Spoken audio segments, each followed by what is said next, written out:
அறம், பொருள், இன்பம், வீடு, இந்த நான்கையும் நமக்கு பெற்று தருவது எது? இப்ப முதல்ல தர்மம் என்ன அப்படிங்கிறத அம்மா சொல்லி கொடுப்பாங்க. அப்ப தந்தையார் என்ன சொல்லி கொடுப்பார் அப்படின்னா, அர்த்தம்னா செல்வம், அறத்தின் வழியே பெறப்பட்ட செல்வம். அதனால முதல்ல தர்மத்தை தெரிஞ்சுக்கணும். அந்த தர்மத்தின் வழியே பொருளை ஈட்ட வேண்டும். அந்த பொருளை ஈட்டுவதற்கு உண்டான தொழிலைத்தான் தந்தை பழைய காலத்துல சொல்லி கொடுத்துன்னு வந்தார். அதுக்கப்புறம் குரு என்ன பண்ணுவார் அப்படின்னு சொன்னா, காமம் அப்படிங்கிறது நினைத்ததை அடைய வழி சொல்வோம். அதாவது ஒரு கல்ல மூணு வாங்க அடிக்கிறது அப்படின்னு சொல்ற வழக்கம் இருக்கோ இல்லையோ, அந்த மாதிரி குருவானவர் தாயார் சொல்லி கொடுத்த அறம் சார்ந்து, தந்தையார் சொல்லி கொடுத்த தொழில் சார்ந்து சம்பாதிக்கக்கூடிய அந்த பொருளை துய்ப்பது எப்படி அப்படின்னு சொல்லி கொடுப்பார். ஏன் அதை ஒரு குரு தான் சொல்லி கொடுக்கணுமா? இல்ல, இறந்த பிறகு முக்தி அடையணும். அப்ப அந்த முக்தி அடையறதுக்கு உண்டான வழியான விஷயத்தையும் தேவதையினுடைய உபதேசத்தை அவர் சொல்லி கொடுப்பார். அப்ப அந்த தெய்வத்தை எப்ப காட்டி கொடுப்பார் அவரு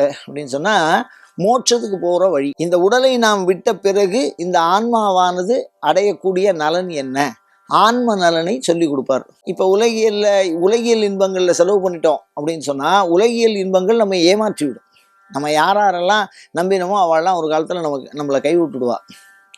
வீடு மட்டே வாயில் மட்டே வாசல் அப்படின்னு ஒரு சொல்லுவா, ரொம்ப எளிமையாக அதை சொல்லுவா.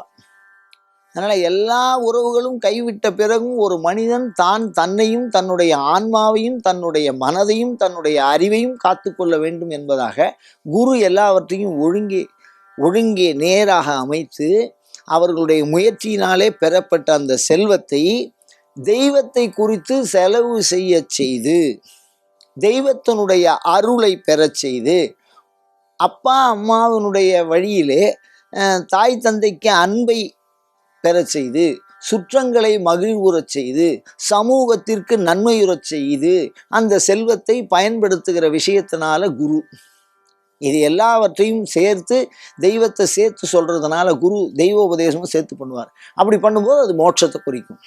அப்போ நம்ம ஒரே காரியத்தில் இந்த வரிசலில் போனோம் அப்படின்னு சொன்னால், அம்மாவின் வழியாக அறத்தையும், தந்தையின் வழியாக அர்த்தத்தையும், குருவின் வழியாக காமியத்தையும், விரும்பிய பலன் எதை விரும்ப வேண்டும்னு சொல்லுவார், அந்த விரும்பிய பலனையும் கொடுத்து மோட்சம் தெய்வத்தின் வழியாக ஆன்ம நலனாகிற மோட்சத்தையும் தருவதாக சொல்லி இருக்கிறார்கள்.